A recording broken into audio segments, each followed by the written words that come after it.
They tell you not to go into the forest at night. They tell you to stay on the path, to be home before dark. I heard those warnings my entire life, and I ignored them like everyone does. I thought they were just stories to keep children from wandering off. I was so wrong. The forest is not what you think it is. It is not a peaceful place full of trees and animals. It is a living, breathing thing, and at night it wakes up. My name is Alara, and I have been lost in these woods for 3 days. Or maybe it's been longer. Time doesn't work the same way here. The trees move, the shadows breathe, and I can hear them calling my name. I know I'm never going to make it out, but I need to tell you what happened. I need you to understand. When the sun goes down, the forest is not your home. It is your grave. It started as a foolish mistake.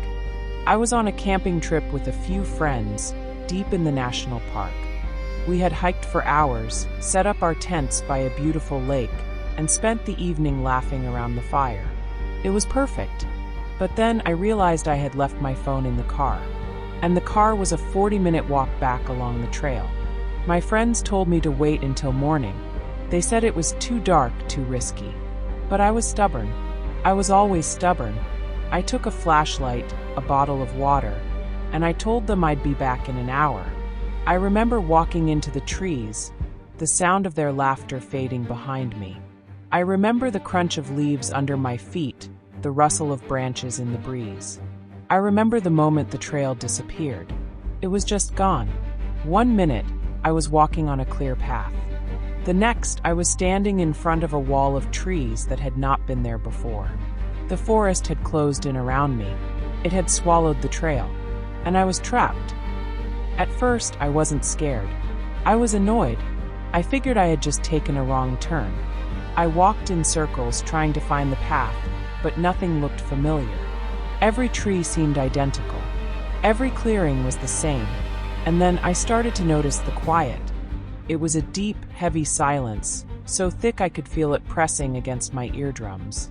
No birds. No insects. No wind. The forest was completely, utterly silent. It was as if every living thing had stopped breathing. And that's when I realized the trees were watching me. I know that sounds insane.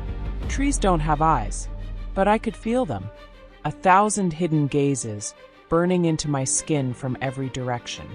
I'd spin around, shining my flashlight into the darkness, and I'd see nothing but bark and leaves. But the feeling never went away. It was a cold, crawling sensation on the back of my neck, a primal dread that told me I was not alone. I started to run.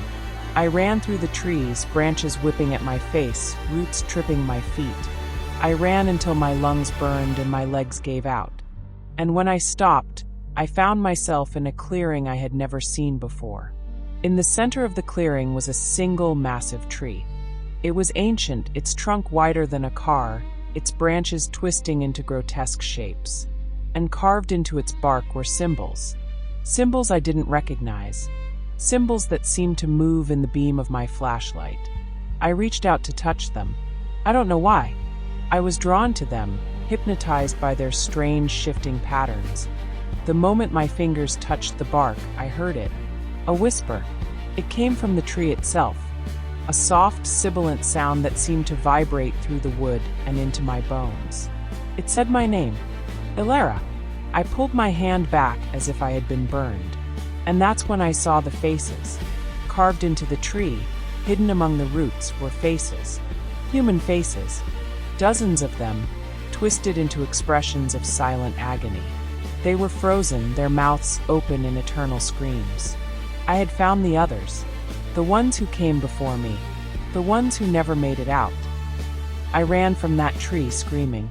I don't know how long I ran. Time became meaningless. I was running through an endless nightmare of identical trees and suffocating darkness. The whispers followed me.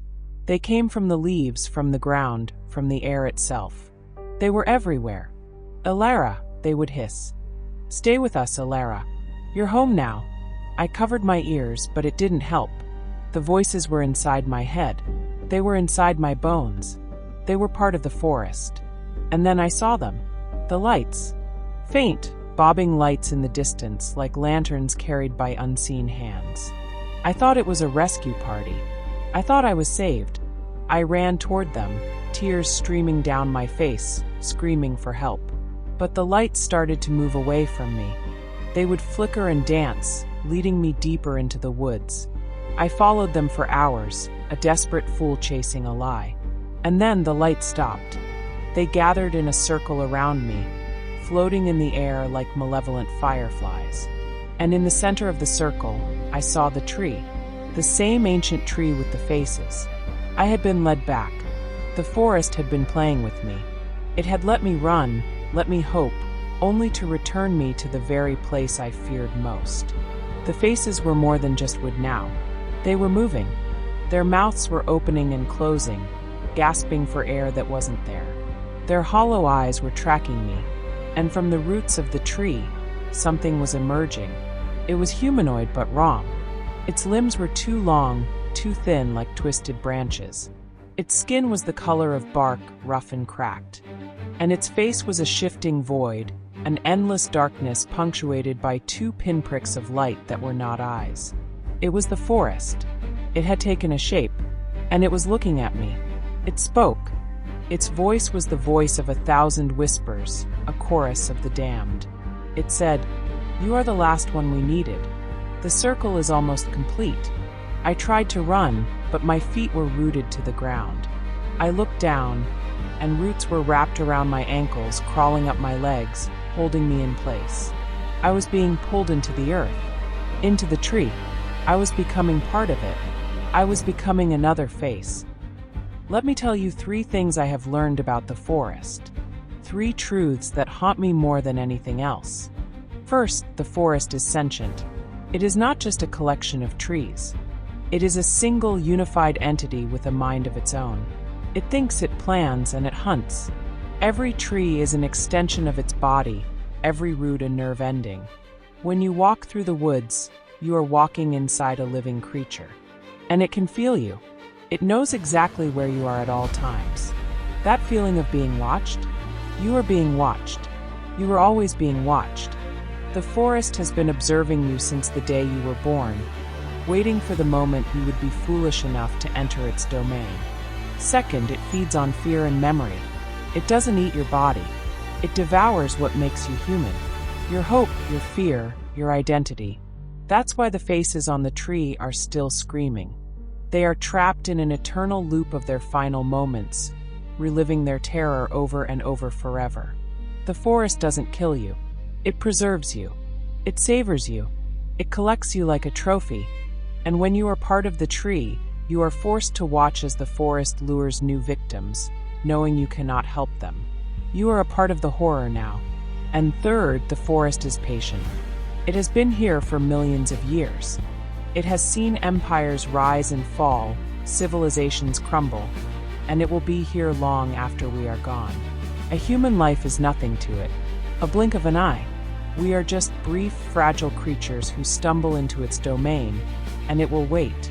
It will always wait, because it knows that sooner or later we will come. We are curious. We are arrogant. We think we are the masters of this world, but we are not.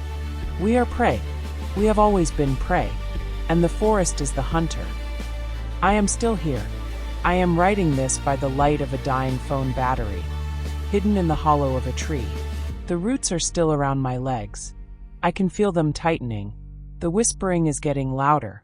The thing with the shifting face is coming closer. I can see it now, standing in the shadows, waiting for the light to go out. I know what's going to happen.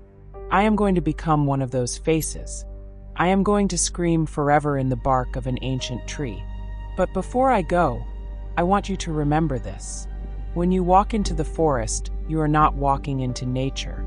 You are walking into a trap, and the trees are the jaws. If you are still listening, if you made it through my story, then you understand. There are places in this world that are not meant for us. There are shadows that should not be disturbed. I am sharing this with you so that you might learn from my mistake, so that you might stay on the path. And if you want to hear more stories about the things that lurk in the dark places of the world, please subscribe to my channel. I will be waiting for you, just not in the woods. Please subscribe.